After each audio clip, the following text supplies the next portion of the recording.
जहाँ मंदिर में दाना चुगकर चिड़िया मस्जिद में पानी पीती है, मैंने सुना है राधा की चुनरी कोई सलमा बेगम सीती है। एक रफी था महफिल महफिल रघुपति राघव गाता था, एक प्रेमचंद बच्चों को ईद कहा सुनाता था। कभी कन्हैया की महिमा गाता रसखान सुनाई देता है, फिर क्यों आज जगह जगह लड़ता हिंदू मुसलमान दिखाई देता है। नमस्कार भारतवासियों, मैं मोहित पवार स्वागत करता हूँ आपका आज यॉच में।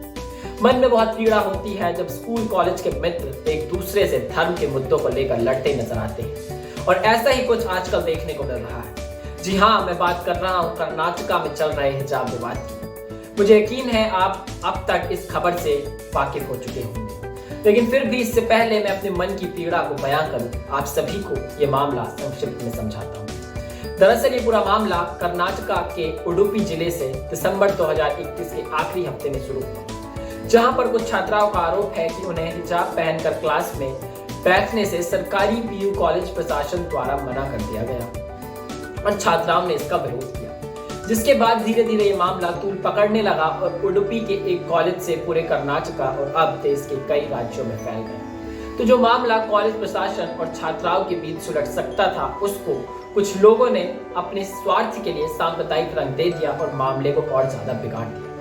छात्राओं का कहना है कि हिजाब पहनना उनका मौलिक अधिकार है और उन्हें इस अधिकार से कोई वंचित नहीं रख सकता। वहीं मामले के तूल पकड़ने के बाद कुछ छात्र छात्राएं हिजाब के विरोध में भगवा गमछा डालकर आ गए, तो कुछ हिजाब के समर्थन में नीला गमछा डालकर आ गए, और इस तरह से लोगों ने रंगों को बांटकर प्रदर्शन करना शुरू कर दिया। कई जगहों पर प्रदर्शन के अहिंसक होने की भी खबरें आई और यहाँ से ये पूरा मामला सांप्रदायिक हो गया और बिगड़ गया।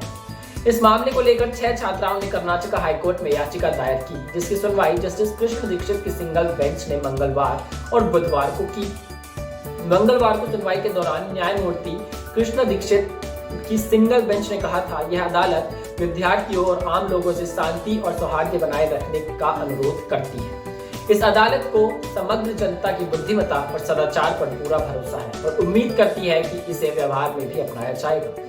वहीं बुधवार को सुनवाई के दौरान जस्टिस कृष्ण दीक्षित की सिंगल बेंच ने कहा कि इस तरह के मामले पर्सनल लॉ के कुछ पहलुओं के मद्देनजर मौलिक अधिकार के कुछ संवैधानिक सवालों को जन्म देते हैं। ऐसे में यह अदालत इस याचिका को बड़ी बेंच के समक्ष रखे जाने के पक्ष में है, और फिर जस्टिस कृष्ण दीक्षित ने यह मामला एक बड़ी बेंच को भेज दिया। हालांकि कोर्ट रूम के बाहर भी इस मामले को लेकर लोग अपने अपने तर्क दे रहे हैं, जिसमें हिजाब के खिलाफ मुख्यतः ये 3 बातें उठा रहे हैं। पहला, कि धर्म को शैक्षणिक संस्थानों से अलग रखा जाना चाहिए। दूसरा, हिजाब एक पैट्रियार्कल ऑपरेशन का तरीका है। और तीसरा, यूनिफॉर्म और यूनिफॉर्मिटी को लेकर है, जिसमें कहा जा रहा है कि यूनिफॉर्म को फॉलो करना चाहिए। वहीं हिजाब का समर्थन कर रहे लोगों के इन सवालों के जवाब में अपने अलग तर्क हैं। पहला, कि धर्म शैक्षणिक संस्थानों से कभी अलग नहीं रहा। हमेशा से कई स्कूल कॉलेजेस में दिन की शुरुआत सरस्वती वंदना और गायत्री मंत्रों से होती है। वहीं सांस्कृतिक कार्यक्रम की शुरुआत गणेश पूजा से। दूसरा, हिजाब महिलाएं अपनी इच्छा से पहन रही हैं, और जो महिलाएं हिजाब नहीं पहनती उन्हें कोई जबरदस्ती नहीं पहना रहा, बल्कि यहाँ तो उल्टा है, जो महिलाएं हिजाब पहनना चाहती हैं उन्हें पहनने नहीं दिया जा रहा है। और यदि एक पल के लिए मान भी लें कि ये पैट्रियार्कल ऑपरेशन का एक तरीका है, तो क्या कथित तौर से दमन हुई और पीड़ित छात्राओं को स्कूल में ना आने देकर उनका समर्थन किया जा रहा है?